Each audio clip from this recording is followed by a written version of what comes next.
Okay, start करें फिर से। सेकंड स्लॉट है ये आज का।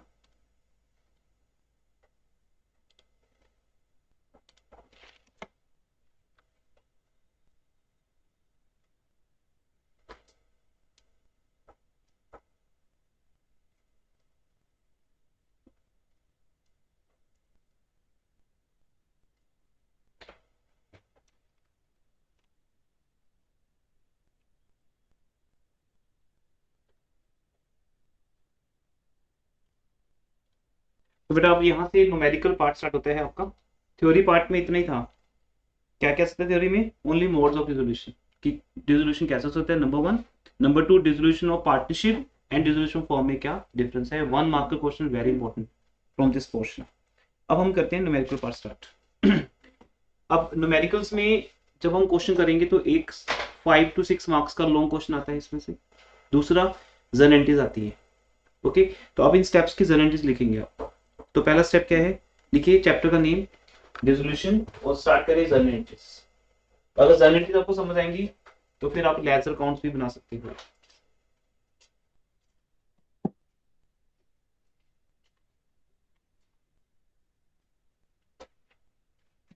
स्टेप नंबर 1 स्क्रीन पे देख सकते हो आपके है।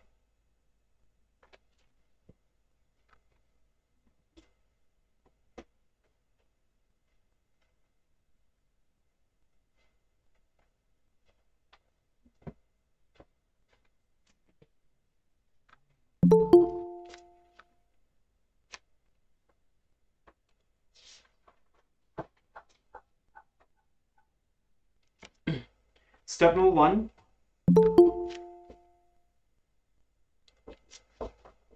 Transfer assets. अब देखिए क्योंकि फॉर्म बंद हो रही है, फॉर्म क्लोज हो रही है, तो इसका मीनिंग ये है कि हम अपनी जितनी भी एसेट्स हैं वो सारी एसेट्स हम पहले एक नए अकाउंट में ट्रांसफर करेंगे, जिस अकाउंट का नेम है, क्या है नेम?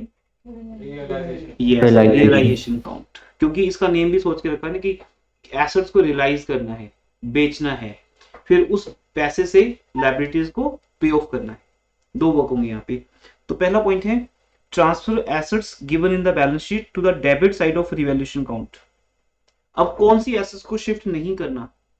कुछ ऐसी एसेट्स हैं जो हमें रियलाइजेशन अकाउंट में नहीं शिफ्ट करना। वाई? हमने उसको बेचने नहीं है। जैसे फॉर एग्जांपल क्या लिखा है पहला पॉइंट, फर्स्ट पॉइंट क्या बेटा? Cash and bank balance. हमें कैश और बैंक बैलेंस को बेचना है क्या? 500 का नोट कितने में सेल होगा? वो तो सेल नहीं करना। तो कैश एंड बैंक बैलेंस को छोड़ दो आप। नंबर टू, अगर पार्टनर्स की कैपिटल का डेबिट बैलेंस है वो भी किस साइड होगा? ऐसा साइड। क्या वो बेचने वाली आइटम है? नहीं, वो तो पार्टनर्स की कैपिटल का बैलेंस है, डेबिट। मींस फर्म की कैपिटल पहले से डेबिट है, पार्टनर ने बिजनेस को पैसे देने हैं, बिजनेस के लिए वो क्या है? एक एसेट। थर्ड, अगर करंट अकाउंट का बैलेंस सेम, वो आपको पता है अगर कैपिटल फिक्स्ड बेसिस पे बन रही है, याद है ना, फ्लक्चुएटिंग एंड फिक्स्ड कॉन्सेप्ट। तो यहाँ पर करंट का बैलेंस भी होगा और कैपिटल का भी होगा। तो कैपिटल और करंट दोनों का अगर डेबिट बैलेंस है उसको छोड़ दो। जितनी भी फिक्टिशियस एसेट्स हैं, जैसे सस्पेंस अकाउंट लिखा था ना, एडवर्टीजमेंट सस्पेंस अकाउंट, या कोई पीएल का डेबिट बैलेंस है, एक्यूमुलेटेड लॉसेस हो सकते हैं, और loan given to any partner. क्या आपको लग रहा है इन 6 आइटम्स में से मैंने किसी को बेचना है? ये जो आपके सामने नोट्स है ना, ये रिजल्ट है पूरे चैप्टर का ना। तो पहला स्टेप ये है कि आप अपनी सारी एसेट्स को रियलाइजेशन अकाउंट में शिफ्ट करोगे, लेकिन इनको छोड़ दोगे। तो पहली एंट्री क्या बनती है वो लिखिए, साथ में मैं भी आपके सामने लिखता हूं, साथ में व्हाइट बोर्ड ओपन कर लेते हैं। तो लिखिए बेटा फर्स्ट एंट्री इस चैप्टर की। आज ये सब इंट्रो चलेगी, क्वेश्चन स्टार्ट होंगे नेक्स्ट क्लास से। रियलाइजेशन अकाउंट डेबिट टू जितनी भी एसेट्स हैं, टू ऑल एसेट्स।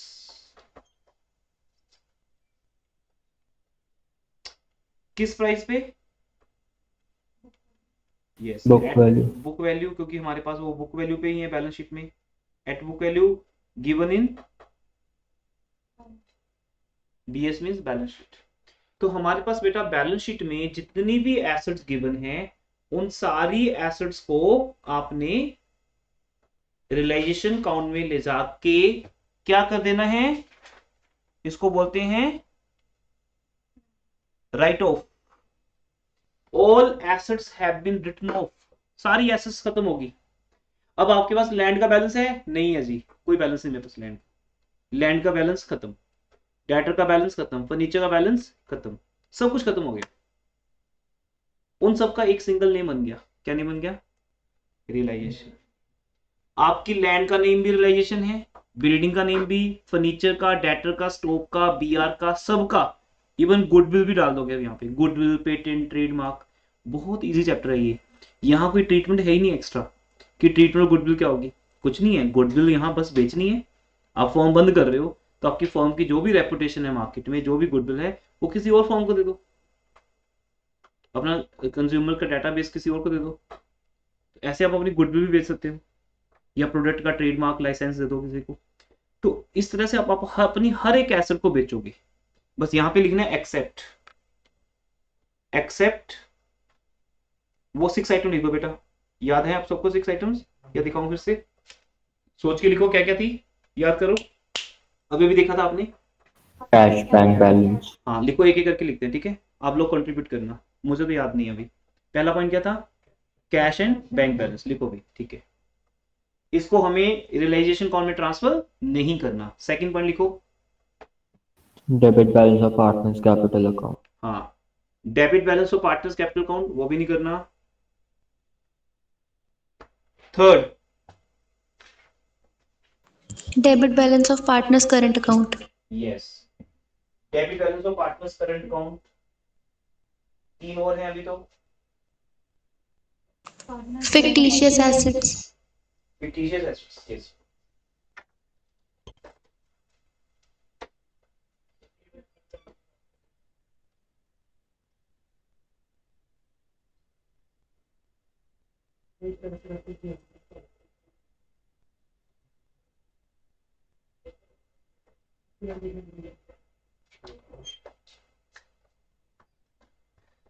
हाँ जी, फोर्थ क्या है, loan given to any partner, वो भी हमें रियलाइजेशन अकाउंट में ट्रांसफर नहीं करना, क्योंकि वो बेचना थोड़ी ना है, जो पार्टनर को लोन दिया है उससे पैसा लेना है, पैसा आ जाएगा उससे, या वो अपनी कैपिटल में से माइनस करवा लेगा, हम उसको बेचेंगे नहीं लोन को ना। फिफ्थ, फिफ्थ क्या था,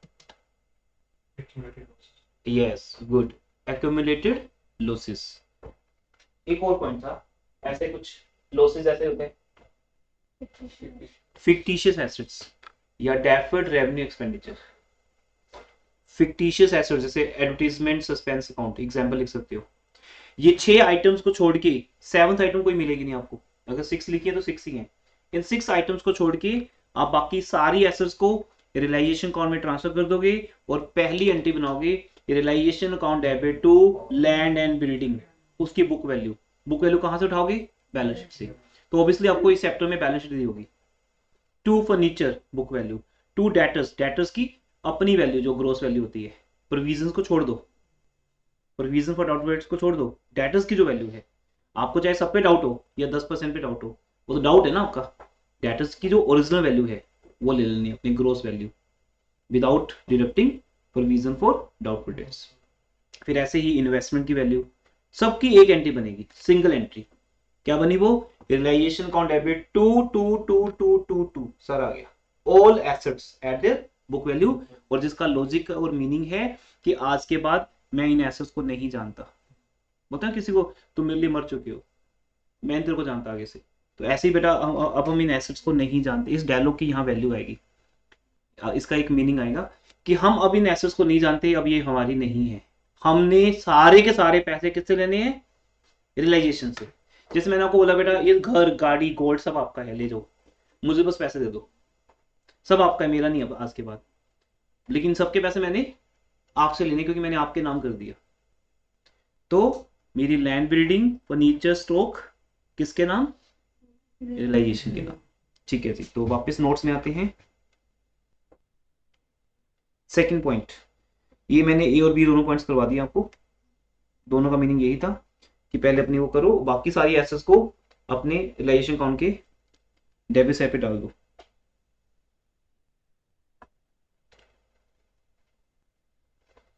अच्छा आगे एक और पॉइंट है, रीड करें। If realized value of any asset is not given in the adjustment, that's most important point. In such a case it should be assumed that nothing is realized from that asset.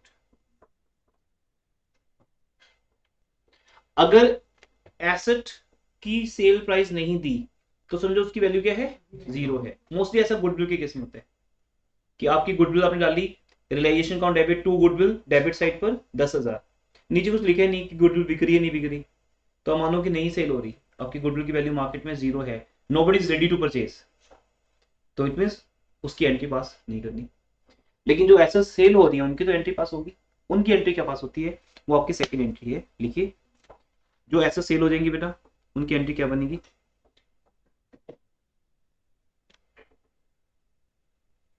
अब जब asset cell होगी तो इसका heading लिख सकते हो। अच्छा heading लिखते रहो साथ साथ में ना। पहली एंट्री का हेडिंग क्या है, ए, लिखो हेडिंग ट्रांसफर ऑफ एसेट, ठीक है, एसेट की ट्रांसफर। सेकंड एंट्री का हेडिंग क्या है,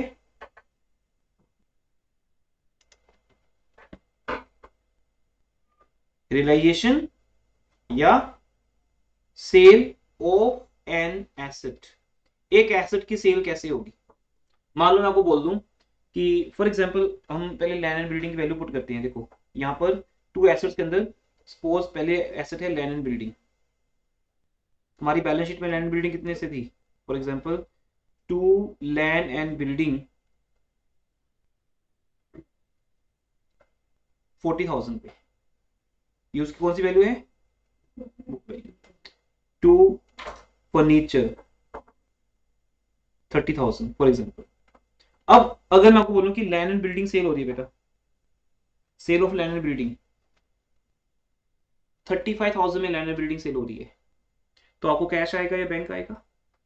अब कैश और बैंक को भी कैसे सिलेक्ट करना है, अगर आपकी बैलेंस शीट में कैश का बैलेंस है तो आपकी सारी एंट्रीज कैश में बनेगी, अगर बैंक का है तो बैंक में, अगर दोनों हैं तो बैंक, क्योंकि दोनों में से प्रेफरेबली क्या होता है बैंक, कि जब फॉर्म बंद होते हैं तो हमें दिखाना है सबको कि कितना पैसा आया कितना गया, तो हम सारा ट्रांजेक्शन किसके थ्रू करेंगे, बैंक के थ्रू। और जो कैश आपके पास होगा थोड़ा बहुत वो भी बैंक में डिपॉजिट हो जाएगा, कैश अकाउंट भी बंद कर देंगे। और कैसे बंद होगा, एक एंट्री पास करके, bank account debit to cash, वो हम बैंक अकाउंट में ही कैश डिपॉजिट कर देंगे, क्योंकि उसे रियलाइजेशन अकाउंट में लेके आना नहीं, हमारा पहला ही एक्सेप्ट में क्या है, कैश एंड बैंक। तो अगर आप बैंक अकाउंट बना रहे हो तो उसमें कैश डाल दो, कोई बात नहीं, लिख दो टू कैश अकाउंट, कैश जमा हो गया वहां पे।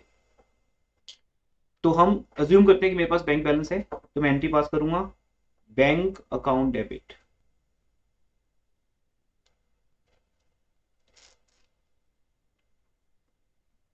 अब हम यहाँ पे बेटा लैंड एंड बिल्डिंग सेल कर रहे हैं 35,000 में, तो बताइए टू क्या लिखा जाएगा, very good excellent, to realisation account, क्योंकि आपने उस डायलॉग को सुन लिया था, समझ लिया था कि अब तुम मेरे लिए कुछ नहीं हो, मर चुके हो, land and building realisation account में जा चुकी है, वहां जाके खत्म होगी, उसका अपना अकाउंट बंद हो गया, वही बंद हो गया। आपको अकाउंट भी बंद करके दिखाता हूँ, क्योंकि तुम लोग मानते नहीं हो, एग्जाम में फिर लैंड एंड बिल्डिंग दिखाते हो। देखो सपोज ये लैंड एंड बिल्डिंग अकाउंट है, इसका ओपनिंग बैलेंस दिया है, टू बैलेंस ब्रॉट डाउन, देखो चेक करो 40,000, ऐसे होते हैं हर एसेट का account. Machine count to balance brought down, debtors count to balance brought down. अब आपने इसको ट्रांसफर कर दिया बाय कौन सा अकाउंट, रियलाइजेशन। अब ये लेजर हमारा सिलेबस नहीं है, अगर प्लस वन की लेजर होती तो बोलते सारे अकाउंट बना के दिखाओ, तो लैंड एंड बिल्डिंग अकाउंट भी तो बन रहा है ना लेजर में, तो हमने उन सबको क्लोज कर देना है। ये आपकी इंपॉर्टेंट है बात समझनी, कि रियलाइजेशन अकाउंट में जाकर ये अकाउंट हमेशा हमेशा के लिए बंद हो गया, जब बंद ही हो गया तो अब तुम किसको क्यों वापस जिंदा कर रहे हो। लैंड एंड बिल्डिंग वर्ड कहीं यूज नहीं करना सेकंड स्टेप में, जहां तुम अपनी एसेट्स को बेच रहे हो। तो इन सब का एक ही नाम है,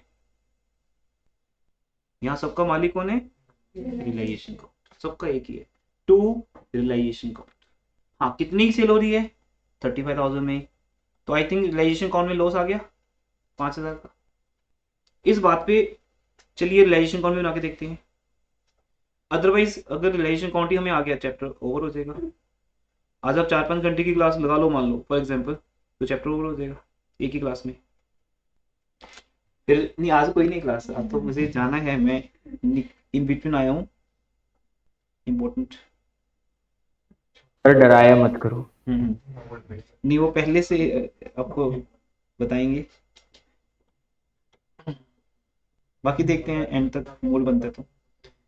हाँ जी, टू लैंड एंड बिल्डिंग अगर मैंने यहाँ डाल दी, सॉरी कितने की थी, 40,000 की। हाँ, तो यहाँ 40,000 से इसको यहाँ पे राइट ऑफ कर दिया बुक वैल्यू पे। उसके बाद हमने लिखा बाय बैंक, बस। कितना टफ चैप्टर देखो, realisation contribute to land building, asset खत्म और फिर बेच दी। अब आपको 5,000 का लॉस नजर आ रहा है, आ रहा है लॉस ना नजर? ये मान लो यहाँ पे इस क्वेश्चन में कोई और एंट्री है ही नहीं, सिर्फ यही दो चीजें थी बस। 40,000 की लैंड बिल्डिंग राइट ऑफ कर दो और उसको 35,000 का बेच दो, तो लॉस आपके सामने आ गया बेटा, बाय लॉस। जैसे रिवैल्यूएशन काउंट का लॉस आता था ना, ऐसे किसका लॉस आ गया, रिवैल्यूएशन काउंट का। रियलाइजेशन। और ये लॉस किसको मिलेगा, पार्टनर्स को। Old part. Old ratio, old partner, यहाँ तो है ही ओल्ड, यहाँ तो कोई ना जा रहा है ना आ रहा है ना, फॉर्म भी बंद हो रही है। ये प्रोसीजर है, समझ आ गया सबको? दूसरा पॉइंट, अगर उस एसेट को एक पार्टनर टेक ओवर करता है, हो सकता है ऐसा हो बैंक में सेल ना हो, मतलब मार्केट में सेल ना करके लैंड एंड बिल्डिंग एक पार्टनर को ही पसंद आ जाती है कि मैं ही रख लेता हूँ, 35,000 में कोई बुरी नहीं है, नॉट बैड, मैं रख लेता हूँ, तो ठीक है, उसके पैसे पार्टनर दे देगा बाद में, लेकिन एक बार डायरेक्टली नहीं देगा वो, एक बार बोलेगा मेरी कैपिटल है तो है, उसमें से काट लो। तो हम मान लो ए टेक ओवर कर रहे हैं, तो सिंपल है, बैंक की जगह पे स्पेलिंग चेंज हो जाएंगे। हाँ जी, बैंक की जगह पे क्या आ जाएगा, कैपिटल। ये तो इतना इजी चैप्टर कि अगर सुन भी रहे हो तब भी समझ आ जाएगा, अगर आप मोबाइल स्क्रीन बंद कर दो तब भी समझ आएगा। ए इज कैपिटल कौन डेबिट, तो हम ए इज कैपिटल को डेबिट कर देंगे, बैंक की जगह पे ए इज कैपिटल आ जाएगी। क्लियर हो गया सबको? तो सेल ऑफ एसेट दो तरह से होती है भाई, बस दो ही चीजें हैं, या तो मार्केट में सेल होगी, वहां से कैश या बैंक आएगा, whatever you want to use, या पार्टनर्स आएगा, partners capital account, got it? तीसरा एक और है, वो बड़ा डेंजरस है, आपको अभी आगे मिलेगा, लिखो म्यूचुअल सेटलमेंट। थर्ड एक और ऑप्शन है, म्यूचुअल सेटलमेंट। म्यूचुअल सेटलमेंट का मीनिंग, एक लाइबिलिटी ने हमारी एसेट टेक ओवर कर ली। मान लो एक क्रेडिटर है, सुनो पहले केस, हमारे क्रेडिटर्स हैं, उन क्रेडिटर्स ने हमारी एसेट को, अभी वो पॉइंट यहां नहीं आगे आएगा तो अभी लिखने की जरूरत नहीं है, सिर्फ एक पॉइंट आ रहा हूं कि माइंड में, कि क्रेडिटर्स को भी हम अभी रिलाइजेशन अकाउंट में ट्रांसफर कर देंगे, जैसे अभी हमने एसेट्स को ट्रांसफर किया है। अभी मेरा स्टेप नंबर 2 क्या होगा, कि all liabilities also transfer to realisation account, तो मेरे लिए क्रेडिटर भी मर चुके, no creditor, no bank overdraft, no loan from any one, कोई भी, सब खत्म। पार्टनर्स के लोन को ट्रांसफर नहीं करना, वो बात वहां भी आएगी, लेकिन लोन फ्रॉम मिसेज ए वो तो ट्रांसफर करेंगे, लोन फ्रॉम बैंक तो ट्रांसफर करेंगे, है ना, बैंक ओवरड्राफ्ट कुछ भी, मतलब जो भी क्रेडिटर्स हैं, बिल्स पेबल हैं, आउटस्टैंडिंग रेंट है, सब ट्रांसफर कर दो, कोई एडवांस रिसीव हुआ है आपको, एडवांस कमीशन, वो ट्रांसफर कर दो, सब वापस करना पड़ेगा, फॉर्म बंद हो रही है। तो अब उनको ट्रांसफर कर चुके आप, एसेट्स ट्रांसफर कर चुके, तो सोचो अब एसेट्स आपकी नहीं रही, लाइबिलिटीज आपकी नहीं है, अगर आप उनकी आपस में सेटलमेंट हो रही है तो आपको क्या फर्क पड़ता है, आपको फर्क पड़ेगा नहीं। तो अब ये लिखा होगा कि आपके क्रेडिटर्स 30,000 वाले आपकी लैंड एंड बिल्डिंग 40,000 वाली को 35,000 में ले गए। अब बोलोगे समझ तो कुछ आया नहीं, लेकिन इतना है कि मुझे कुछ नहीं करना, जो हो रहा है अपने आप ही हो रहा है, क्रेडिटर्स भी खत्म, उनको मैं पहले राइट ऑफ कर चुका, और मेरी लैंड एंड बिल्डिंग तो पहले ही राइट ऑफ है, तो जो चीजें पहले ही राइट ऑफ है, अगर वो उनकी आपस में क्या हो रही है, हाँ सेटलमेंट हो रही है आपस में, तो फिर मेरा तो रोल ही नहीं उसमें। क्रेडिटर्स कितने वाले थे और लैंड बिल्डिंग कितने वाली थी, उससे गेन और लॉस अपने आप आ चुका, तो ऐसा भी हो जाता है कई बार, that is called mutual settlement, उसकी हमें कोई गारंटी पास नहीं करनी, गॉट इट?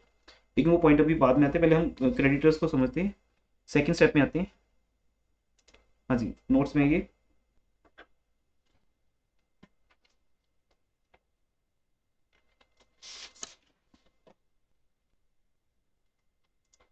अब देखिए सेकंड पॉइंट, स्टेप नंबर 2 में आ जाइए, क्या लिखे है, सेम वे में ट्रांसफर ऑल लायबिलिटीज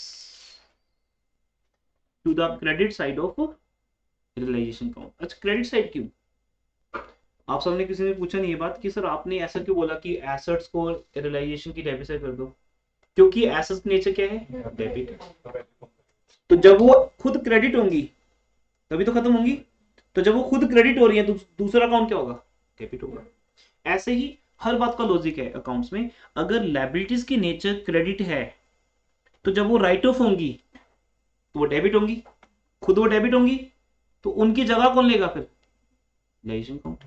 तो अगर रियलाइजेशन अकाउंट को लायबिलिटीज की प्लेसमेंट करनी है खुद से तो रियलाइजेशन अकाउंट को क्या होना पड़ेगा? क्रेडिट होना पड़ेगा। जैसे मान लो कोई फायरिंग कर रहा है और आपने किसी को बचाना है तो क्या करना पड़ेगा? आपको उसकी जगह लेनी पड़ेगी, उसकी जगह पे आपको आना पड़ेगा। अब मान लो आप किसी को बचा रहे हो लेकिन काफी दूर खड़े हो कि मैं तेरे को बचा रहा हूँ लेकिन तो फायरिंग में कैसे बचाओगे? वो तो खत्म, वो तो 1 सेकंड की बात होती है। इधर से मैंने फायरिंग की, ठीक है, उस सामने आपका फ्रेंड खड़ा है तो या तो साइड पे खड़े हुए देख लो क्या होगा, या उसकी जगह ले लो। मैं तो किसी एक को डालने, तो सामने कौन है वो देख लो, आप आ जाओ सामने। तो आपको ये बात याद नहीं है अकाउंट्स में कि जिसे जिसकी प्लेसमेंट लेनी है उसे उसकी प्लेस पे आना पड़ेगा। अगर रियलाइजेशन अकाउंट को एसेट्स की प्लेसमेंट लेनी है तो बेटा रियलाइजेशन अकाउंट को डेबिट होना पड़ेगा, तभी बेचारी एसेट्स क्रेडिट होंगी।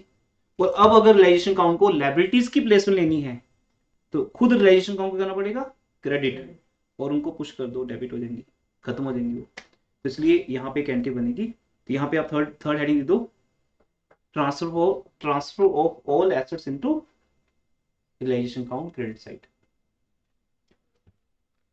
अब यहाँ भी कुछ पॉइंट्स है जो हमें ट्रांसफर नहीं करने, वही सेम आ जाएंगे, है ना। नंबर 1 लिखो एक्सेप्ट, लिखिए बेटा transfer of all external liabilities, और बेटर वर्ड बनेगा। कौन सी liabilities? External liabilities on the credit side of realisation account accept.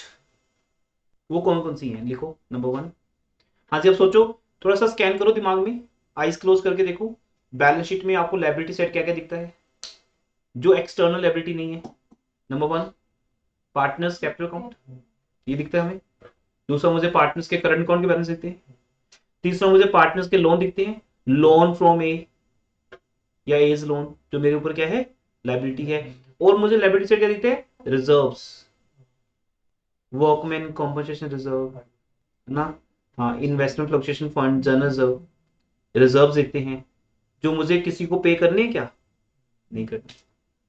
इन सबको छोड़ना पड़ेगा, ठीक है जी। तो लिख दो, हाँ वही सब आ गया उसमें, रिजर्व्स में एक्यूमुलेटेड प्रॉफिट्स आ गए, रिजर्व्स आ गए, पीएल का क्रेडिट बैलेंस, जनरल रिजर्व। तो लिखो भी except partners capital account, number 2 partners current account, सामने लिखा हुआ है आपके वैसे भी। नंबर 3 एक्यूमुलेटेड रिजर्व्स, प्रॉफिट्स या नॉर्मल रिजर्व्स। हाँ, वर्कमैन कॉम्पनसेशन रिजर्व के ऊपर टर्म्स एंड कंडीशंस है, मैं वो आपको उसका केस अलग से लेके समझाऊंगा। जैसे आपको एडमिशन रिटायरमेंट समझाया था ना कि अगर तो WCR 10,000 है और क्लेम 12,000 का आ जाए, अब यहाँ भी तो ऐसा होगा ना, यहाँ क्लेम ज्यादा का आ जाए कम का आ जाए कोई फर्क नहीं पड़ेगा, लेकिन उस केस में WCR क्या बन जाएगा? आपकी एक्सटर्नल लायबिलिटी। अभी हम क्या बोल रहे हैं कि जो चीज एक्सटर्नल लायबिलिटी बन गई वो रियलाइजेशन अकाउंट में जाएगी, तो अभी WCR को हम अलग से डील करेंगे, ठीक है। इन्वेस्टमेंट में भी नहीं होगा अगर, क्योंकि इन्वेस्टमेंट हो सकता है, हाँ, तो वो भी हम ट्रांसफर करेंगे, तो उनका पॉइंट अलग बना देंगे। तो अभी हम इसमें क्या ले लेते हैं कि आप जर्नल बात कर रहे हो कि प्रॉफिट एंड लॉस का क्रेडिट बैलेंस, जनरल रिजर्व है आपके पास, रिजर्व्स एंड सरप्लस है कुछ, वो छोड़ दो, उनको मत दो क्योंकि उनको पे नहीं करना। बट जो दूसरे पॉइंट्स हैं, इन्वेस्टमेंट फ्लक्चुएशन फंड, WCR और तीसरा प्रोविजन फॉर डाउटफुल डेट्स, ये तीनों जाएंगे बेटा रियलाइजेशन अकाउंट में, इसका पॉइंट अलग बना देंगे। ये तीनों रियलाइजेशन अकाउंट में जाएंगे क्योंकि इनके रिलेटेड जो एसेट्स हैं उनकी ट्रीटमेंट होने वाली है ना। जैसे डेटर्स का पैसा आने वाला है तो बैड डेट्स वगैरह भी होंगे, इन्वेस्टमेंट जब बिकेगी तो उसके ऊपर प्रॉफिट लॉस भी होगा, WCR के अगेंस्ट क्लेम भी आएगा, उस केस में वो रियलाइजेशन अकाउंट में चले जाएंगे। मैं आपके पॉइंट दिमाग में डाल रहा हूँ कि यहाँ एक पॉइंट याद रखना कि इनके साथ हम अलग ट्रीटमेंट करेंगे, मैं उनको छोड़ के बोल रहा हूँ। आप ये वाले रिजर्व्स की बात कर रहे हो, एक्यूमुलेटेड रिजर्व्स एंड प्रॉफिट, जिनके ऊपर कोई चार्ज नहीं है, कोई स्पेसिफिक चार्ज नहीं है, कोई लायबिलिटी नहीं है। तो मैं सिंपल किसकी बात कर रहा हूँ? PL या जनरल रिजर्व की, इनको छोड़ दो, वो रिलाइजेशन अकाउंट में ट्रांसफर नहीं होगा और फोर्थ पार्टनर्स का लोन ट्रांसफर नहीं होगा। अब वापस आते हैं नोट्स में, यहां बेटा वो नोट लिख लेना आप, एसेट्स के केस में जो आपने नंबर 2 एंट्री लिखी है ना, वो नोट क्या है कि if there is no realisation value, if no realised value is given, assume 0। अगर किसी एसेट की रियलाइज्ड वैल्यू गिवन नहीं है,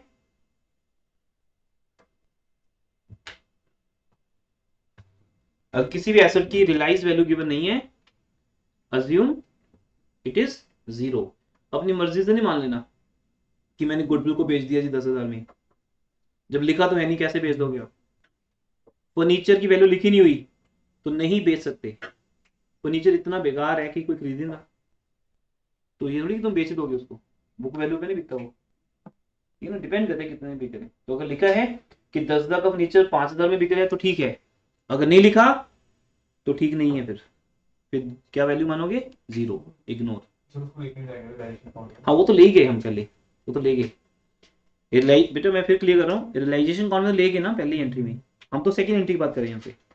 देखो फर्स्ट एंट्री में तो चला गया ना 2 फर्नीचर 30,000 का, अब मैं सेकंड एंट्री की बात करूँ तो एंट्री 1 क्या है?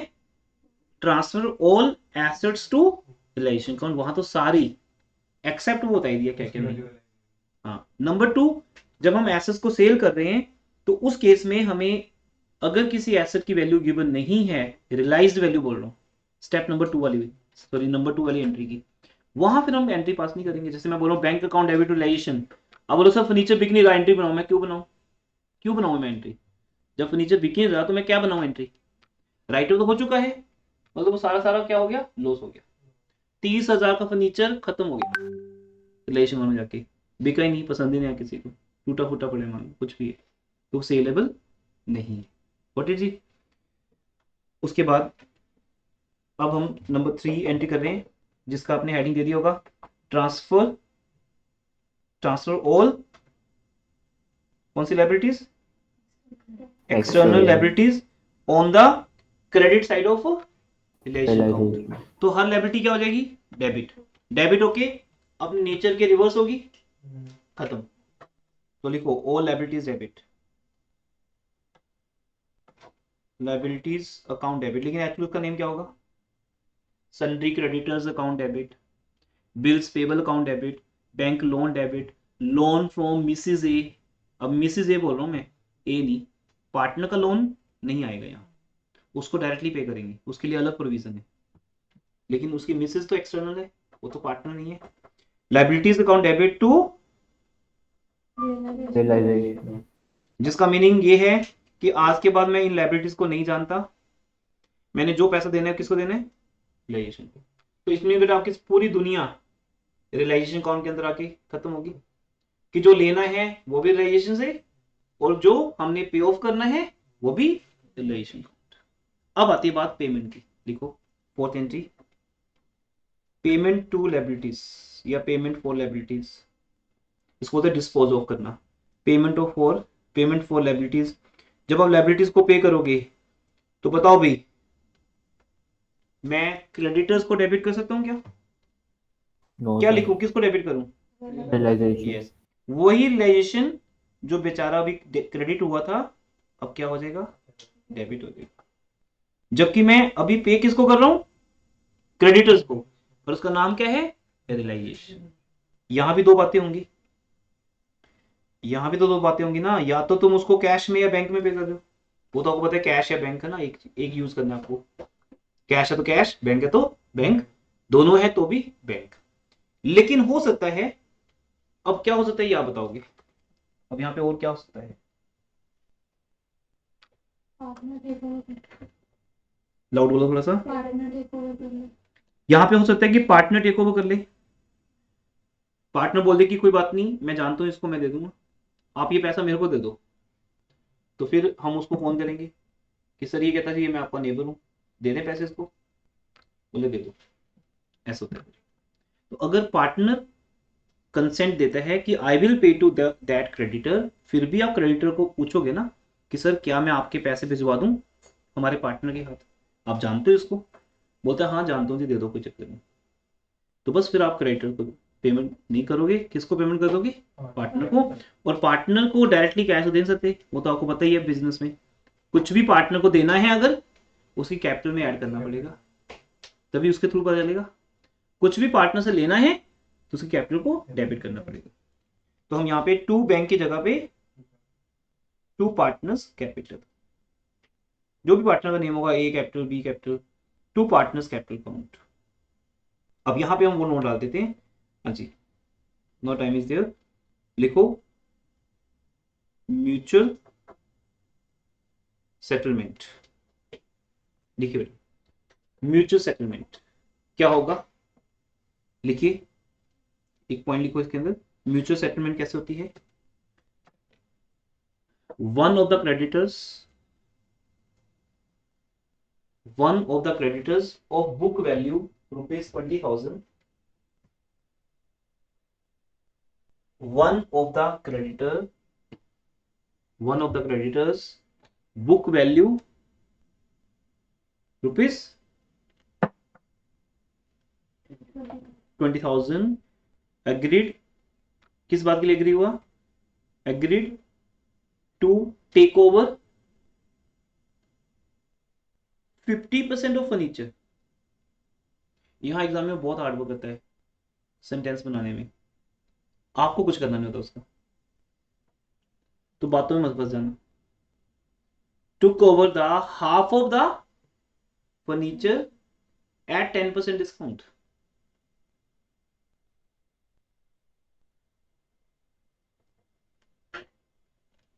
अब बताओ बेटा फर्नीचर कहां जा चुका है? रियलाइजेशन। और हमारे क्रेडिटर्स कहां जा चुके हैं? तो रियलाइजेशन। बोलो ठीक है जी, तुम्हें पसंद आता उठा लो, क्या दिक्कत है? एक क्रेडिटर को अगर फर्नीचर पसंद आता है तो ले जाए। वैसे भी तो हमने यही करना है ना, फर्नीचर बेच के किसको देना है? क्रेडिटर। जैसा बोलो सर मैंने बस मोबाइल बेचने हैं, मोबाइल बेच के मैंने आपकी फीस पे कर देनी है, तो दो मेरे को दे दो मोबाइल। बात तो एक ही है ना, अगर आपका मोबाइल सेल हो रहा है तो मैं बेच दूंगा, उसमें क्या है? आपको दो स्टेप करने की क्या जरूरत है? आप पहले फर्नीचर को बेचोगे, फिर फर्नीचर का पैसा क्रेडिटर को दोगे। आप क्रेडिटर को बोलोगे सर देखो अगर आपको पसंद आता है तो और अच्छा है, इससे बेटर क्या है, आप ही ले जाओ इसको। लेकिन अब क्या आप यहाँ कोई एंट्री पास करने की पोजीशन में हो? आपके लिए क्रेडिटर पहले ही डेबिट हो चुके, हमारे लिए वैसे ही खत्म हो चुके, मर चुके। फर्नीचर हमारे लिए पहले ही खत्म हो चुका, कुछ है ही नहीं दोनों हमारे लिए। और अब ये दोनों जो हमारे लिए कुछ है नहीं, जैसे दो स्टूडेंट जो मुझे जानते नहीं वो बाहर झगड़ा कर रहे हैं, तो मेरा रोल क्या है? कुछ भी नहीं। कोई भी दो लोग जो मुझे जानते नहीं, अगर मुझे इंफॉर्मेशन आती है कि कुछ वो फाइटिंग कर रहे हैं, तो मैं वहां क्यों जाऊंगा? वो मेरी बात तो सुनेंगे नहीं, मुझे बीच में ले लेंगे, अलग बात है लेकिन मैं तो नहीं जाने वाला वहां पे, क्योंकि जानते नहीं ना। या तो कि सर आपके ब्रदर के साथ कोई फाइटिंग कर रहे हैं, ये तो बिग ब्रो बन के जाने वाले हम, है ना, बचाने के लिए। कोई जानता तो आपको, आप बीच में ऐसे पढ़ रहे हो। तो इसलिए अब क्रेडिटर और फर्नीचर के बीच में नहीं पढ़ना आपको, दोनों में से कोई जानता। अगर जानते थे, अब तो जानते नहीं, मर चुके ना आपके लिए, बस फिर तो आप उसके बाद क्यों सुनने जाओगे? तो आपने इस पूरे सेंटेंस का कुछ नहीं करना, बहुत मेहनत की उसने बनाने में, और आपको कुछ भी नहीं करना। रिएक्ट मत कर जाना उसके ऊपर कि सर मैं निकाल लूंगा वैल्यू, फर्नीचर 30,000 का, उसका 50% 15,000 का, 15,000 का 10% डिस्काउंट 1500 माइनस किया 13,500, मतलब 20,000 का क्रेडिटर मेरा फर्नीचर लेके जा रहे 13,500 का। पर चलो अपने को क्या फर्क पड़ता है, हमें कुछ नहीं करना, राइट, क्योंकि हम दोनों को ट्रांसफर कर चुके हैं। हाँ हमें किसका करना है? अब बैलेंस का, उसके लिए वैल्यू चाहिए थी हमें, लेकिन अभी कुछ नहीं करना। जिसमें बोलो बेटा बैलेंस क्रेडिटर्स कितने के रह गए? अब बोलो सर 50,000 के टोटल क्रेडिटर्स थे, उसमें से 20,000 के क्रेडिटर्स का तो हो गया सेटलमेंट, वो तो खत्म, पहले भी खत्म थे अभी भी खत्म है। और बाकी 30 को तो पे करने हैं, उनको तो फर्नीचर पसंद नहीं आया ना, तो उनको कैश पे कर दो। और कैश पे करने की एंट्री लिख चुके हो आप, क्या होती है? Realisation account debit to bank. सिखाने को मेरे पास 4 एंट्रीज हैं बस इस चैप्टर में, मुझे टाइम पास करना है आपका अलग बात है, 3 दिन 4 दिन एंट्री ही चलती रहेंगी। Realisation account debit to bank, जब भी मैं पे करूंगा, अब बस ये समझना कि सर एक ही बात बोलने वाले हैं, realisation account debit to bank. Story कोई भी हो वो आपको लिखवा चुका हूं। या पे करते हुए पार्टनर बीच में आ जाए, नहीं नहीं मैं पे करूंगा, मुझे शौक है पे करने का, तू पे कर ले, रियलाइजेशन टू पार्टनर, तो पैसा पार्टनर कैपिटल अकाउंट में डाल दो, वो वहां से ड्राइंग करके ले जाएगा, बात खत्म। ठीक है जी, तो म्यूचुअल सेटलमेंट की एंट्री पास नहीं करनी, ये नोट स्पेशल है। आगे बढ़ते हैं, यहाँ तक कोई डाउट किसी को? लायबिलिटीज की रियलाइज वैल्यू दी होगी। हाँ जी, वेरी गुड, यही पॉइंट हमारा, ये मैं आपको लिखवाने जा रहा हूँ। देखिए बेटा, हाईलाइट कर रहा हूँ इस पॉइंट को नोट्स के अंदर। जितना आज हमारा हो जाएगा उतना इस पीडीएफ को रीड कर लेना, इस पीडीएफ से बाहर कोई नॉलेज नहीं है।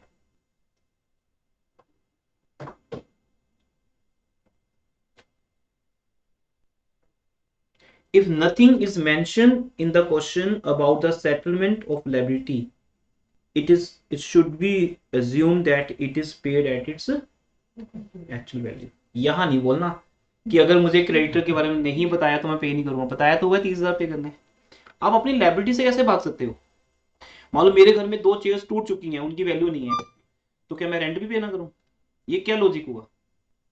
आपकी एसेट्स की वैल्यू नहीं दी मतलब जीरो है, नहीं बिक रही, क्या करें? तो उसका लिंक क्रेडिटर्स के साथ तो नहीं है, तो क्रेडिटर्स के बारे में नहीं बताया तो भी पे करके आने, क्योंकि लायबिलिटीज तो फाइनल है।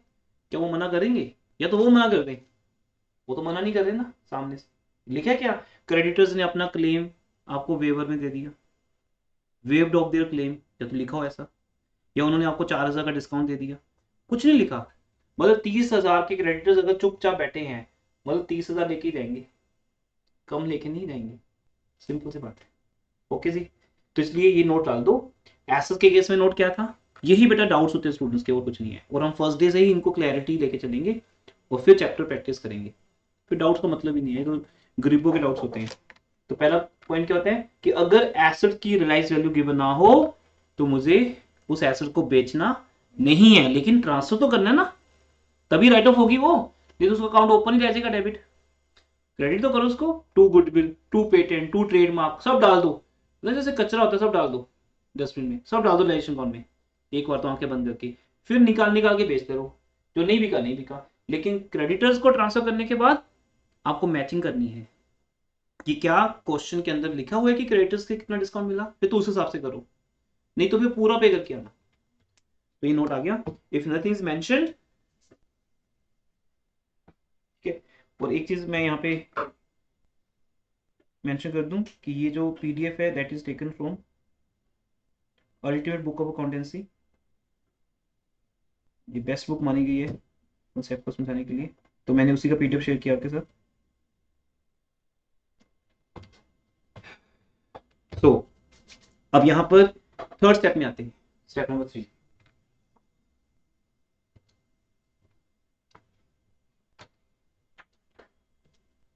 अब जो हम अभी बात कर रहे थे कि भी इस बीच में वो सब बातें भी आ गई कि सर डेटर्स के अगेंस्ट क्या बनी हुई है, प्रोविजन फॉर डाउटफुल डेट्स। तो अब उसको लिखते हैं, लिखो स्टेप नंबर 3, या जो भी आपका 5th पॉइंट बन गया, अगर आप नोट्स लिख रहे हो,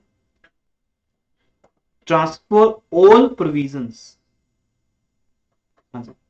transfer all provisions created against assets in the credit side of realization count।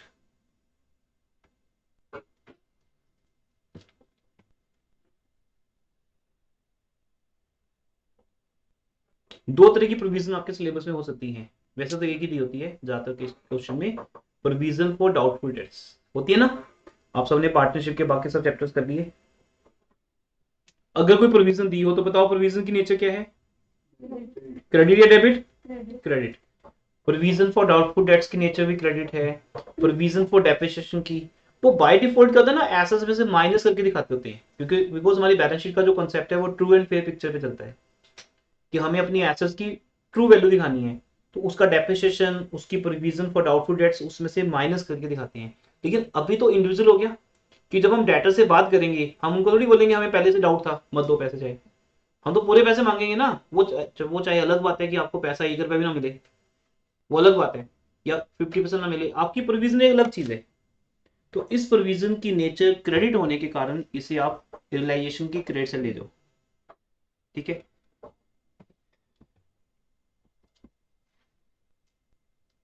दूसरा कौन सी हो सकती है, transfer all provision created against any liability, for example provision for taxation. वैसे तो आपको पता है पार्टनरशिप में ऐसा होता नहीं। Provision for taxation, provision for discount on creditors,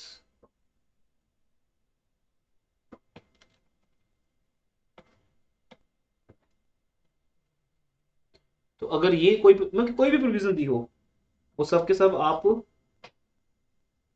relation account में ले जाओगे, लेकिन अ, वो प्रोविजन की नेचर क्या है उस पर डिपेंड है। मोस्टली हर प्रोविजन की नेचर क्या होती है? क्रेडिट। पर कोई ना कोई प्रोविजन डेबिट भी होती है, उसमें से एक वन ऑफ द डेबिट है। ये बेटा क्वेश्चन पूछते हैं कई बार। When I was doing MCom, तो मेरा एमकॉम का वाइवा था, मुझे आज भी याद है। एमकॉम के वाइवा में ये क्वेश्चन पूछा गया था, बताओ ऐसी कौन सी प्रोविजन है। अब बात प्लस वन प्लस टू की हो रही है और मैं एमकॉम का फाइनल ईयर का वाइवा दे रहा हूँ पंजाब यूनिवर्सिटी में पीयू के अंदर। तो बेसिक क्वेश्चन पूछा जाता है कि एक ऐसी प्रोविजन का नेम बताओ जो डेबिट नेचर की है। सारी नेचर क्रेडिट होती है, कोई प्रोविजन उठा लो। तो एक ही प्रोविजन है बेटा, वो क्या है? Provision for discount on creditors. क्योंकि यहां डिस्काउंट मिलने वाला है, रिसीवेबल है। बात क्लिक की माइंड में? डिस्काउंट ऑन डेटर्स की बात नहीं चल रही, किसकी बात चल रही है? क्रेडिटर्स की। तो डेटर्स पे डिस्काउंट तो देने वाली चीज है, मुझे पता है कि आप मेरे से डिस्काउंट मांगोगे, इसलिए मैं उस प्रोविजन को लॉस लेके चल रहा हूं। लेकिन एक डिस्काउंट मुझे तो मिलने वाला है, मुझे भी तो अपने रेंट पे डिस्काउंट मिलेगा। अगर मान लो लैंडलॉर्ड का मेरा पास बैलेंस 3 लाख चल रहा है, तो मुझे तो लगता है कि वो थोड़ा बहुत डिस्काउंट दे देगा। तो इसलिए ये जो प्रोविजन है, provision for discount on creditors, इसका एक्चुअल नेम है डिस्काउंट रिसीवेबल। क्या है? रिसीवेबल। तो ये हमारी एसेट है, ये one of the debit nature provision है। तो अगर कोई प्रोविजन डेबिट है या क्रेडिट है, उसके हिसाब से एंट्री बनाना। बट प्रिंसिपल्स के अगेंस्ट नहीं है, लेकिन अगर बनाते हो आप, बना रहे हो अगर आप, तो फिर अगर बैलेंस शीट में दी है तो फिर तो हमें डेबिट करनी पड़ेगी, खत्म करनी पड़ेगी ये। तो ये जब भी दी होगी, ये आपको होते कहने की बात है, नहीं आता आप होती तो है नहीं, क्योंकि प्रिंसिपल्स के अगेंस्ट है। प्रूडेंस ये कहता है कि आप मिलने वाली चीज की प्रोविजन नहीं बनाओगे। फ्यूचर गेन्स को फ्यूचर में रख दो, जब मिलेंगे तो मजा लेंगे, अभी सोच के क्यों हमने फायदा उठाना। तो अभी वो फ्यूचर में मिलेंगे हमें, अभी नहीं मिलेगी। तो इसलिए आपको मिलेगी नहीं क्वेश्चन में, ये मैं बात कह रहा हूँ क्योंकि एक पॉइंट है, अदरवाइज आपको आएगा नहीं। आपको सिर्फ एक ही पॉइंट आएगा, प्रोविजन फॉर बैड डेट्स, क्योंकि प्रोविजन फॉर डेप्रिसिएशन भी कंपनीज बनाती हैं, प्रोविजन फॉर टैक्सेशन भी कंपनीज बनाती हैं, प्रपोज डिविडेंड भी कंपनीज बनाती हैं। पार्टनरशिप में जब तक तुम हो तब तक तुम्हें एक ही मिलना है, प्रोविजन फॉर डाउटफुल डेट्स। तो उसकी एंट्री कैसे बनेगी? एंट्रीज में आती है, हाँ जी, ये भी एक लायबिलिटी साइड की आइटम है एक तरह से, दी चाहे एसेट साइड है, माइनस करके दिखाई ना डेटर्स में से, आप इसको लायबिलिटी साइड की आइटम मानो, बस वही करो जो लायबिलिटी से किया था हमने। लिख दो provision for doubtful debts account debit to, क्या लिखें? To realisation account. To realisation account. पर अगर कोई प्रोविजन डेबिट नेचर की हो, वो फिर रियलाइजेशन के डेबिट से जाएगी। For example realisation account debit to provision for discount on creditors, तब है। प्रोविजन फॉर डेप्रिसिएशन में हम नेट पे डालते हैं ना, एसेट्स को ट्रांसफर करते हैं। नहीं, एसेट्स की वैल्यू जो उसकी ओरिजिनल वैल्यू है, मैंने पहले ही बताया आपको, डेटर्स या मशीनरी, उसकी जो ओरिजिनल वैल्यू है उस पे जाएगी वो। फिर सेल होगी तब पता चलेगा कि लॉस कितना होगा। लेकिन जो प्रोविजन फॉर डाउटफुल डेट्स है, या मैं लिख देता हूं यहाँ पे आपके कहने पे, प्रोविजन फॉर डेप्रिसिएशन है, ये अपनी वैल्यू पे जाएगी। दोनों की वैल्यू अलग अलग है, दोनों को अलग डालेंगे। मैं आपको एग्जांपल देके दिखाता हूँ, देखो कहीं कहीं ना कहीं आपको डाउट रह जाएगा। सपोज आपको डेटर्स गिवन है 30,000 के, तो इसके ऊपर प्रोविजन भी गिवन है कितने की? 10% मान लो, less provision for doubtful debts 3,000 की। तो मैं ये बोल रहा हूँ, सुन लो सब लोग, एवरीवन, मैं ये बोल रहा हूँ कि इस 27,000 को कांटा मार दो, क्रॉस कर दो, नहीं दिख रहे आपको। आपने इस 27,000 को यूज नहीं करना। आप दो चीजें करने वाले हो, देखो क्या करोगे, ऐसे रियलाइजेशन अकाउंट बनाओगे और वहां पर ले जाओगे टू डेटर्स, कितनी वैल्यू पे भी? 30,000 bye provision for doubtful debt कितना? 3,000। इसका लॉजिक बताता हूँ जो बुक्स में लिखा नहीं होता। अब वो सुनो ध्यान से, वो उसको सुन के मजा आएगा आपको। मान लो हमने ये कर दिया काम, इसके बाद बुक्स में कुछ लिखा नहीं होता, कहीं नहीं लिखा होता बुक्स में कि ऐसा रीजन क्या है। तो ये तो ड्यूटी है टीचर के बताना। अब हमने ऐसा क्यों किया, जब हम एसेट्स को बेचेंगे मतलब उनसे पैसा रियलाइज करेंगे, तो मान लो डेटर से पैसा रियलाइज हो रहे, अब यहां भी क्या होगा बेटा, ध्यान सुनिए, इधर देखो मेरी तरफ, बैलेंस शीट दी होगी और नीचे एडजस्टमेंट्स गिवन होंगी। नेक्स्ट क्लास में मैं आपको एक फुल फ्लेज क्वेश्चन कराऊंगा लाइव, बस वो आपने कर लिया, ट्राई करेंगे नेक्स्ट क्लास तक ये प्रोजेक्टर की प्रॉब्लम सॉल्व हो जाए क्लास में, नहीं तो फिर इंटरचेंज कर देंगे, दूसरे क्लासरूम का इधर लगा देंगे। तो एक फुल फ्लेज क्वेश्चन, आज का तो डे कोई इतना नहीं था, बेसिक्स ही है, पर नेक्स्ट क्लास आपके सामने प्रोजेक्टर होना चाहिए ताकि आप देख पाओ कि फुल फ्लेज क्वेश्चन कैसे होता है।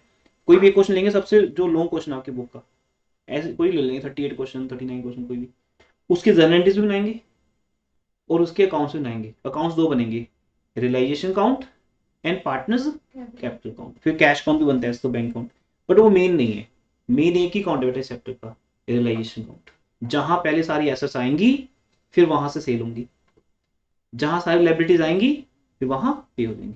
आज किसी भी पॉइंट की कोई गुंजाइश रह जाती है अगर कि आपको नहीं समझ आया तो कोई दिक्कत नहीं, आज दिमाग चलाना भी नहीं है, आज आप सिर्फ रिटायरमेंट डेथ की टेस्ट की तैयारी करो।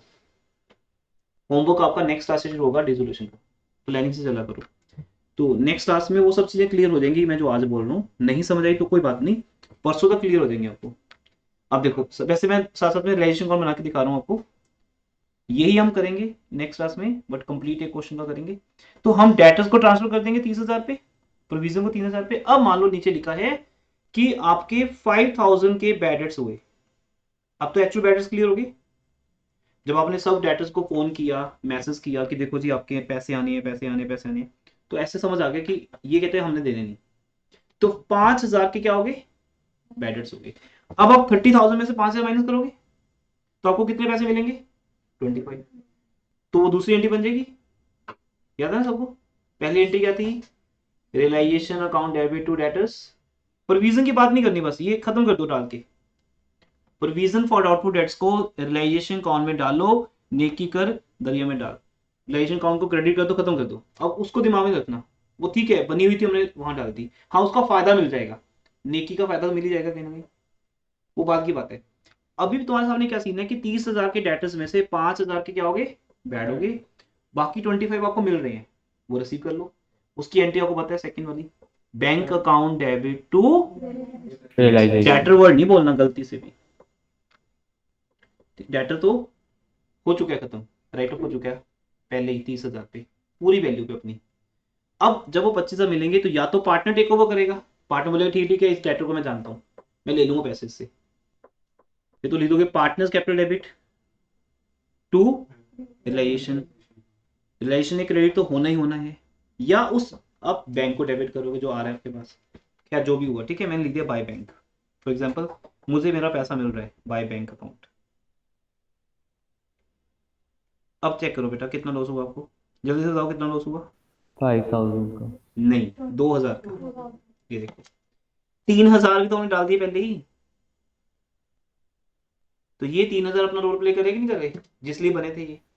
अब आप बोलो सर आपने एडमिशन चैप्टर में रिटायरमेंट में कुछ और सिखाया था, आपने सिखाया था कि बेटा पहले सारे बैड डेट्स को प्रोविजन में ट्रांसफर करो, वहां फॉर्म चल रही थी, तो मेरी ट्रीटमेंट वो थी कि जो भी बैड डेट्स होंगे वो पहले प्रोविजन फॉर डाउटफुल डेट्स में जाएंगे, उसके बाद अगर एक्स्ट्रा हुए तो वो लॉस रिवैल्यूएशन को मिलेगा। तो उस कैटेगरी का एक चैप्टर अभी भी आपके सिलेबस में है रिटायरमेंट, तो वो बात आपको याद रखनी पड़ेगी, जानबूझ के उन्होंने रिटायरमेंट को रखा है यहाँ ताकि बच्चे इससे बाहर ना हो जाए। उनको अब दोनों बातें याद रखनी है कि अगर रिकंस्ट्रक्शन है, अगर पार्टनरशिप की डिसोल्यूशन है फिर तो रिटायरमेंट चैप्टर है, वहां भी पार्टनरशिप खत्म हो जाएगी, एबीसी बी की डेथ होगी, बी रिटायर हो गया टूट गई पार्टनरशिप, और अगर पार्टनरशिप फॉर्म बंद हो रही है वो चैप्टर नंबर 2 हो गया रिटायरमेंट के बाद। तो यहाँ प्रोविजन फॉर डाउटफुल डेट्स को अलग से यूज नहीं करना है, काम वही कर रहे हैं ये, आप देख सकते हो बेटा, देख रहे हो 5,000 के बैटर्स हुए, दिख रहे सबको 5,000 के बैटर्स हुए, वो बैटर्स ने पहले किसको टैग किया, 3,000 को, मतलब उसकी जो भरपाई है लॉस की वो किस कौन कर रहे हैं, 3,000 प्रोविजन फॉर डाउटफुल डेट्स, और फिर बाकी का 2,000 का लॉस है वो इस रियलाइजेशन अकाउंट को मिल रहा है, पूरा लॉस नहीं मिल रहा है इसको। इसलिए बेसिक्स को डिजाइन ही ऐसे किया गया चैप्टर की कि जो भी प्रोविजन फॉर डाउटफुल डेट्स है उसे आप क्रेडिट साइड ले जाओ। अब आई नो स्टूडेंट्स के दिमाग में क्वेश्चन उठ रहा है कि सर अगर पूरे पैसे मिल जाए, मान लो अगर 30 का 30 ही मिल गया तो भी 3000 का फायदा हो गया, तो मुझे गेन नजर आ रहा है, क्योंकि 30,000 डेबिट साइड, 30,000 क्रेडिट साइड। 3,000 जो क्रेडिट से चला गया वो मेरा क्या बन गया, प्रॉफिट। अब आपका प्रॉफिट आएगा टू प्रॉफिट। अगर मैं इस अकाउंट का प्रॉफिट निकालूं तो आपको प्रॉफिट 3,000 है, to profit to be transfer to partners capital account, old partners old ratio. तो प्रोविजन फॉर डाउटफुल डेट्स अपने आप अपना काम करेगा, साइलेंट कर दिया इसको हमने कि तू वहां जाके बैठ जा, बस तेरा और कोई काम नहीं है। अपने आप जो लॉस है ना वो तेरे साथ क्या हो जाएगा, कैंसिल हो जाएगा, एडजस्ट हो जाएगा, चाहे लॉस ज्यादा है चाहे लॉस कम है। मान लो आपकी डेट 28,000, थर्ड क्वेश्चन याद आता है सर 28,000 हुए तो क्या 2,000 का लॉस कवर हो गया, 1,000 फिर भी बच गया, तो तेरा फायदा है। तो ऑब्वियसली अगर मैं 3,000 की प्रोविजन बना के चलता हूँ, लॉस 2,000 का होता है तो मेरे पॉकेट में बचेंगे 1,000 बच गए, सिंपल, दैट इज प्रोविजन।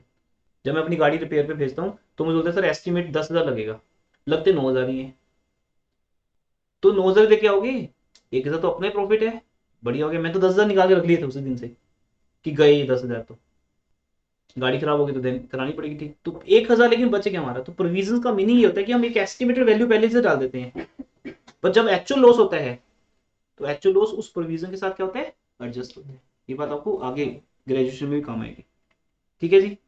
ऐसे ही बात बिल्डिंग की है, मान लो मैं डाल दी टू प्लांट एंड मशीनरी 30,000 मान लो, by provision for doubtful debts, sorry provision for depreciation कितना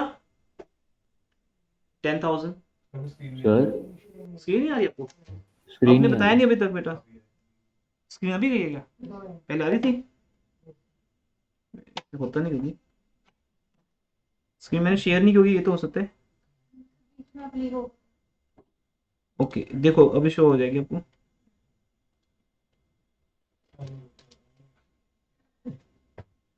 नहीं जो मैंने तो समझाया वो दिख रहा था पहले, तो बताना चाहिए ना।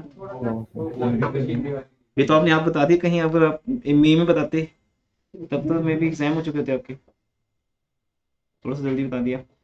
तो देखो ये आपको दिख रहा है अभी, फिर देख लो फिर से। 30,000 के डेटर्स को हमने डेबिट से डाल दिया, प्रोविजन को हमने क्रेडिट से डाल दिया, 30,000 की 3,000 की, तो मेरा जो लॉस था 5,000 वो कवर हो गया 3,000 के अगेंस्ट, क्योंकि डेटर्स हमारे 25,000 में रिलाइज हुए थे, तो लॉस कवर हो जाएगा। बाकी बहुत इजी चीजें हैं, आपको पता है ना कि अगर नहीं भी देखोगे समझ आ जाएंगी सुनकर भी। दूसरा टू प्लांट एंड मशीनरी 30,000, उसके अगेंस्ट प्रोविजन फॉर डेप्रिसिएशन कितने बनी हुई है 10,000। अब बताओ कितने की बेचें, बताओ जितनी कहोगे उतनी की बेच देंगे, बताओ प्लांट एंड कितनी बिकी 25,000, बाय बैंक 25,000, और देखो बेटा 25 प्लस 10 कितने होगी 35, वो थी कितने की 30 की, 5,000 का फायदा। वो फायदा आपको दिखाना नहीं अलग से, वो बस दिख रहा है। अब अगर इस अकाउंट का प्रॉफिट निकालो टू प्रॉफिट, वो 5,000 आएगा। तो ऐसे ईच एंड एवरी आइटम पे या तो गेन हो रहा है या लॉस हो रहा है, फाइनल रिजल्ट आपके सामने आ जाएगा एंड में, कुछ भी आ जाएगा वो पार्टनर्स का है, ओल्ड पार्टनर्स ओल्ड इशू, इसलिए यहाँ आएगा। हाँ जी यस बिल्कुल सेम है। अब तीसरी एग्जांपल ले लेते हैं, टू इन्वेस्टमेंट, क्योंकि वो भी आपके माइंड में आ रहा होगा। टू इन्वेस्टमेंट, मान लो इन्वेस्टमेंट है 15,000 की, तो उसके अगेंस्ट क्या बना हुआ है, बाय इन्वेस्टमेंट, वो भी तो प्रोविजन है एक तरह की, वो बना लेते हैं 4,000 का, कुछ भी बोल दो 5,000 बोल देते हैं। अब क्या होगा, इन दोनों का आपस में लिंक बन जाएगा। अब इन्वेस्टमेंट सेल तो होगी क्यों ना कुछ, चलो मान लेते हैं कि इन्वेस्टमेंट पार्टनर टेक ओवर कर ली 9,000 में, मान लेते चलो ऐसा कि A partner A took over the investment at 9,000, तो बाय एज कैपिटल अकाउंट आ जाएगा, बाय बैंक की जगह पे क्या हो जाएगा। बाकी अब सिर्फ नेक्स्ट क्लास तक का वेट करो, नेक्स्ट क्लास में जब हम इस क्वेश्चन को करेंगे ना तो हम हेडिंग्स बना लिया करेंगे, जैसे एक हेडिंग बना लिया बाय बैंक का, फिर सारे आइटम्स उसके नीचे आएंगे, सब हेडिंग में बाय बैंक के नीचे आएगा सारा, इनर कॉलम में प्लांट एंड मशीनरी इतनी की बिकी, डेटर्स इतना, एक हेडिंग रहेगा बस बाय बैंक, डेबिट साइड रहेगा एक ही हेडिंग टू बैंक, मतलब परसों ही आपको चैप्टर आता होगा, उसके बाद तुम लगाओगे टाइम, जो लगाओगे क्वेश्चन प्रैक्टिस में। मेरी तो चैप्टर परसों खत्म हो जाएगा, इतना इजी है। उसका तुम एग्जाम दे सकते हो मतलब परसों के बाद। टू बैंक बाय बैंक, उसके बाद फिर टू पार्टनर बाय पार्टनर। अगर कोई लायबिलिटी पार्टनर टेक ओवर कर रहा है तो टू पार्टनर्स कैपिटल अकाउंट आ जाएगा टू बैंक की जगह पे, आएगा तो टू बैंक की जगह पे ना, वो कि मैं पे नहीं कर रहा, फर्म बोलेगी कि मैं नहीं पे कर रही, कौन पे कर रहा है, पार्टनर पे कर रहा है। ऐसे ही बाय बैंक BANK, उसके क्या आ जाएगा, बाय एज कैपिटल। तो पैसा फर्म को नहीं मिल रहा है, किसको मिल रहा है, पार्टनर को। हम पार्टनर से बाद में मिल लेंगे, घर की बातें तो है पार्टनर के साथ। तीसरा आपको पता ही है, म्यूचुअल सेटलमेंट, वो हमें कुछ करना ही नहीं, जो मर्जी बोलता रहे। ठीक है जी, क्लियर। ये है अगर हम प्रोविजंस को शिफ्ट करें तो क्या होगा।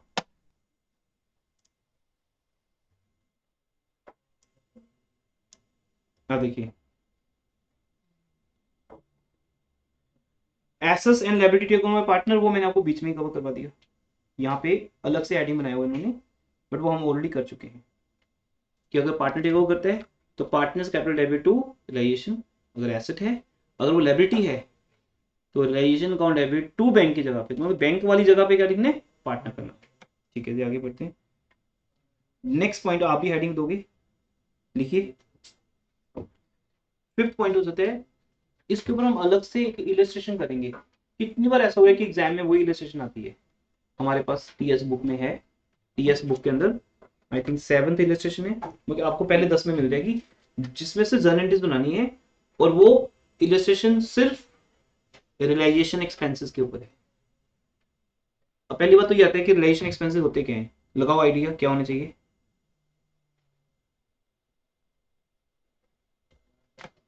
जैसे घर में पार्टी है तो अब एक्सपेंस कौन से होंगे, पार्टी एक्सपेंस।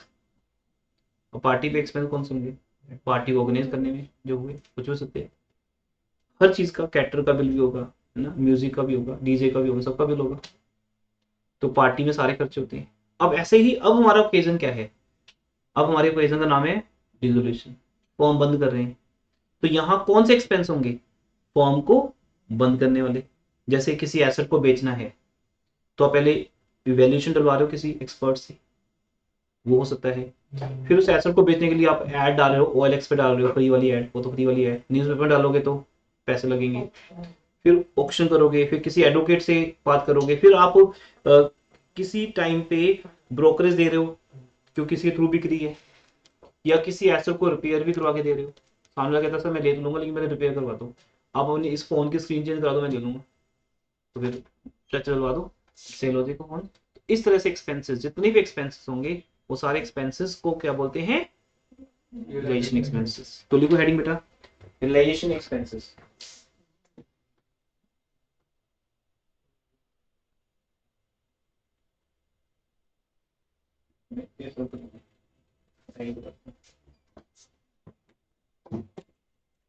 रियलाइजेशन अकाउंट लिखो, रियलाइजेशन एक्सपेंसेस की एंट्री क्या होती है,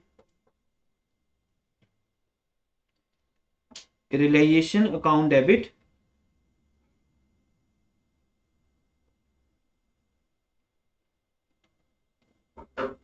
रियलाइजेशन एक्सपेंस का नाम भी लिखना नहीं है क्योंकि उसे हमें रिकॉर्डिंग करना, वो तो एक दिन की बात है ना कि हमने पे कर दिया बस। सीधा वो किसको डेबिट हो जाएंगे, रिलेशन अकाउंट को, ताकि वो हमारा क्या बन जाए, एक लॉस। जो जो आइटम रिलेशन अकाउंट को डेबिट हो रही है बेटा, उससे हमारा प्रॉफिट कम हो रहा है या लॉस बढ़ रहा है। तो रियलाइजेशन अकाउंट डेबिट होगा टू, फिर वही बात है, कौन पे कर रहे हैं, फॉर्म खुद पे कर रही है, ऑब्वियसली फॉर्म पे करेगी। और कौन पे करेगा, अगर फॉर्म पे करेगा तो क्या होगा, टू बैंक अकाउंट, या टू पार्टनर्स कैपिटल।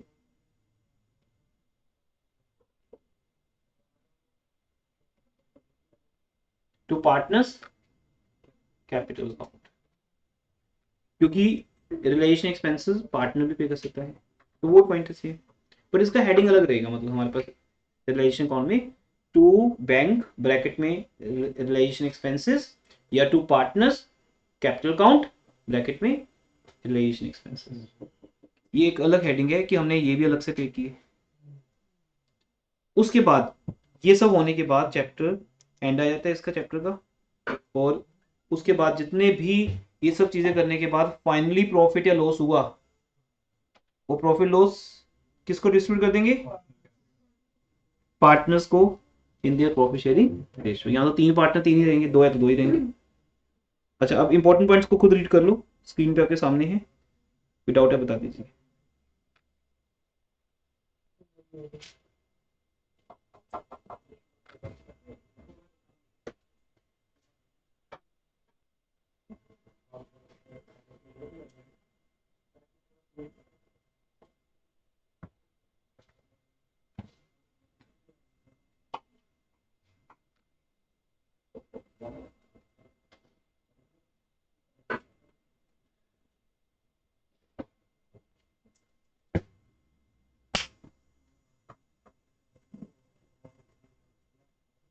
तो फर्स्ट पॉइंट क्लियर है, हमें नोट कर लिया था हमने।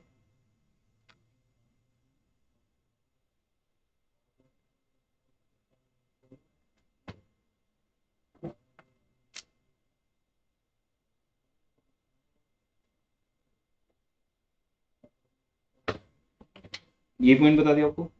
सनी डेटर्स अपनी फुल वैल्यू पे जाएंगे और उसकी प्रोविजन रजिस्टर के क्रेडिट साइड। तो ये पूरे आज के लेक्चर का ये 3 पॉइंट्स बना दिए इन्होंने, वो हम पहले नोट कर चुके हैं, तो आते ही हमें। चलिए आगे।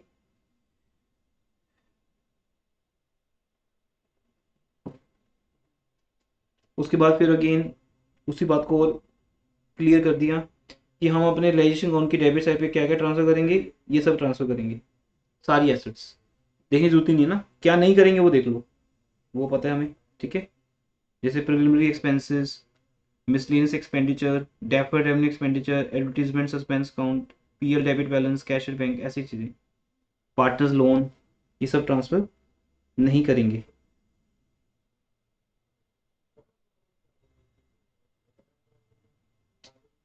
उसके बाद लाइबिलिटीज की अगर बात करें तो भी हमें पता है सारी लाइबिलिटीज आएंगी। देखो, sundry creditors, bills payable, bank loan, outstanding expenses, loan from any partners wife, brother, तो कोई भी रिलेशन हो उसका या कोई रिलेटिव हो पार्टनर का, bank overdraft, employees provident fund, क्योंकि ये सारी की सारी एक्सटर्नल लाइबिलिटीज हैं, इन्हें पे करना पड़ता है। अगर फॉर्म बंद हो रही है तो भी इनको तो पे करना पड़ेगा। इसके अलावा क्या क्या नहीं जाएगा? रिजर्व, सन reserve, reserve fund, contingency reserve, retained earning, profit and loss का credit balance, workman compensation reserve या अदर फ्री रिजर्व। अब डब्ल्यूसीआर की बात मैंने आपसे नहीं की है, अगर आपने ध्यान दिया होगा। इन्वेस्टमेंट फ्लक्चुएशन फंड की बात होगी, प्रोविजन फॉर डाउटफुल डेट्स की बात होगी, प्रोविजन फॉर डेप्रिसिएशन की होगी। पर डब्ल्यूसीआर एक अलग पॉइंट है, उसकी बात अलग से करेंगे। अभी फिलहाल ट्रांसफर नहीं होगा, ये मान के चलिए, पर इसके ऊपर हम टर्म्स एंड कंडीशन लगा देते हैं, स्टार का साइन। नॉर्मल केस में ट्रांसफर नहीं होता, किसको मिलेगा? पार्टनर्स को सिंपल में। डब्ल्यूसीआर किसका है अगर यूज नहीं हुआ? पार्टनर का। तो WCR debit to partners capital को। अगर यूज करना है तो वो कैसे करना है, वो अलग से एक हेडिंग बनेगा यहाँ पे। इसको रीड करें एक बार नोट को।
ठीक है, ये भी क्लियर हमें। पार्टनर को लोन नहीं आता यहाँ पे।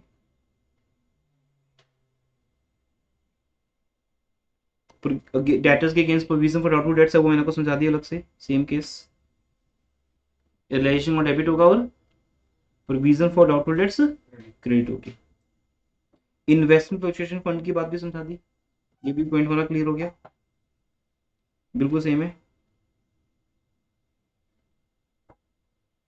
इन्वेस्टमेंट फ्लक्चुएशन फंड बस क्रेडिट होके खत्म हो जाएगा, उसे उसका करना थोड़ी कुछ, हमने पे थोड़ी करना उसको कुछ, वो तो इनके अगेंस्ट है कि अगर कोई लॉस हुआ तो फिर ये आगे आएगा।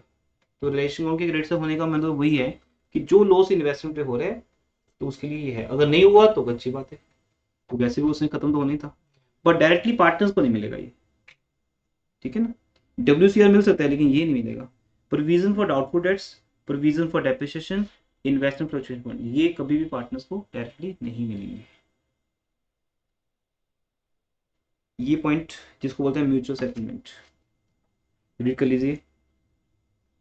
Sometimes if any asset is taken over by the creditor in full settlement of their account, in such case no guarantee is recorded.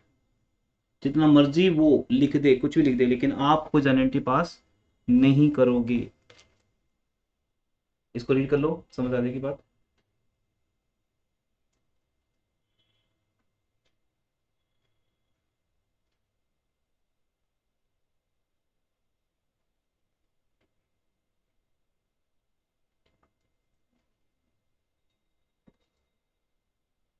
Screen change कर देता हूँ मैं आपके लिए।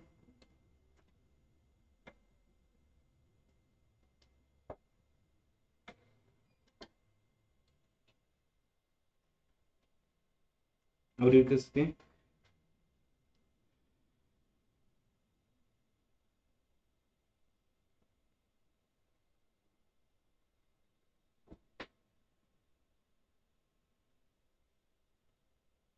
देखिए ना, include in the office equipment whose book value is 8,000, valuation at 5,000। तो आपने उस वहां तक ध्यान देना। अब रिमेनिंग जो रह गया, रिमेनिंग ऑफिस इक्विपमेंट क्या रह गया, उसको कैश में रियलाइज करना है। बस क्लास अभी ओवर कर दें। अगर गुडविल दी हो बैलेंस शीट में क्या करेंगे, ये भी ट्रांसफर हो जाएगी। देखो, goodwill Debit given the balance sheet should be realization. Transfer to, क्योंकि ये भी एसेट है हमारी, चाहे इंटेंजिबल फिक्स एसेट है तो एसेट, पेटेंट ट्रेडमार्क सब रिलेशन अकाउंट की डेबिट से आ जाएंगे। अगर इसकी रिलाइज वैल्यू ना दी हो तो उसकी वैल्यू भी जीरो। मतलब गुडविल यहाँ पे अब अलग से इंपॉर्टेंट नहीं है आपके लिए, फर्नीचर हुआ या गुडविल हुआ ये सेम है, ट्रांसफर करना है और उसको बेचना है। बेचते वक्त वही, या तो मार्केट में बिकेगी, कोई और लेगा थर्ड पार्टी बाय बैंक, या पार्टनर लेगा बाय पार्टनर। नहीं लिखा तो नहीं बिक रही, इग्नोर।